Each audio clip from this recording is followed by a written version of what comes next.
Perhaps you think that I am braving you in what I am saying now, as in what I said before about the tears and prayers, but this is not so.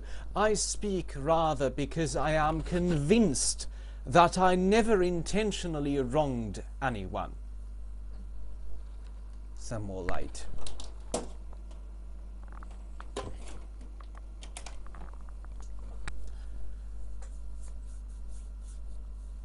But this is not so. I speak rather because I am convinced that I never intentionally wronged anyone.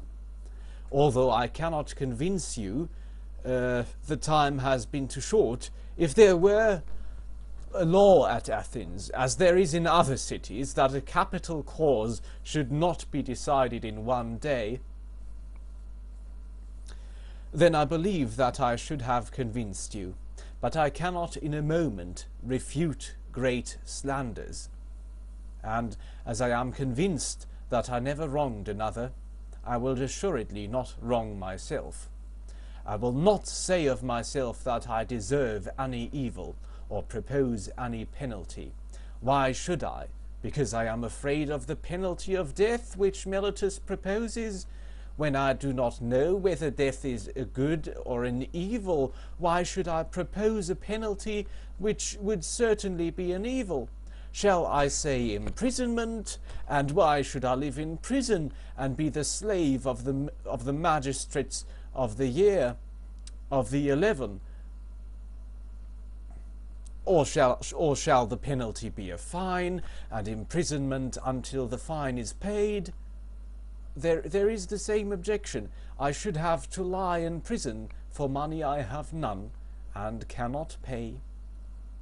And if I say exile, and this may possibly be the penalty which you will affix, I must indeed be blinded by the love of life, if I am so irrational as to expect that when you, who are my own citizens, cannot endure my discourses and words, and have found them so grievous and odious that you will have no more of them, others are likely to endure me.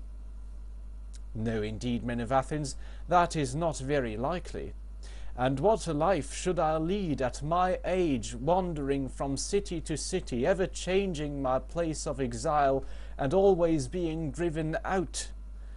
For I am quite sure that wherever I go, there as here, the young men will flock to me, and if I drive them away, their elders will drive me out at their request, and if I let them come, their fathers and friends will drive me out for their sakes. Someone will say, yes, Socrates, but cannot you hold your tongue, and then you may go into a foreign city and no one will interfere with you?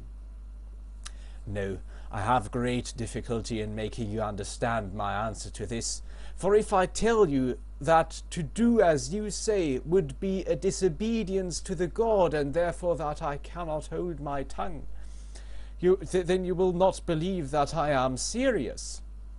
And if I say again that daily to discourse about virtue and of those other things about which you hear me examining myself and others, is the greatest good of man, and that the unexamined life is not worth living, you are still less likely to believe me.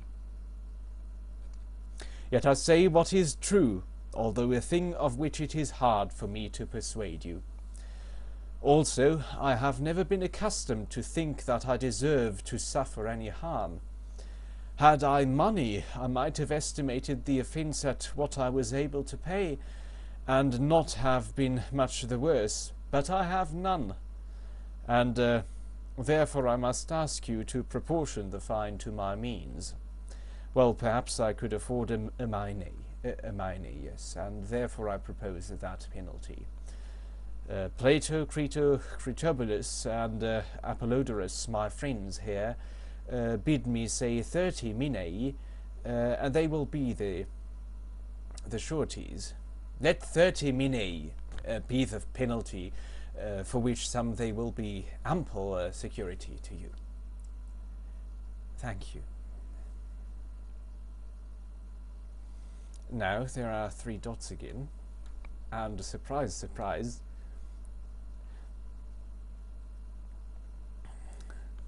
Socrates is condemned to death.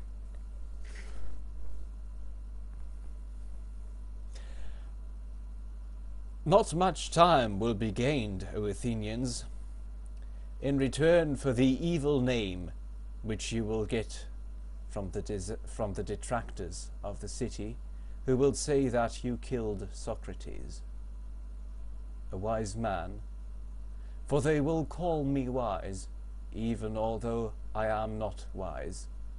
Then they want to reproach you. If you had waited a little while, your desire would have been fulfilled in the course of nature. For I am far advanced in years, as you may perceive, and not far from death. I am speaking now not to all of you, but only to those who have condemned me to death. And I have another thing to say to them. You think that I was convicted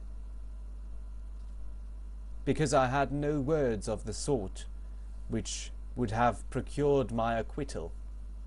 I mean, if I had thought fit to leave nothing undone or unsaid. Not so. The deficiency which led to my conviction was not of words, certainly not. But I had not the boldness or impudence or inclination to address you as you would have liked me to do, weeping and wailing and lamenting, and saying and doing many things which you have been accustomed to hear from others, and which, as I maintain, are unworthy of me.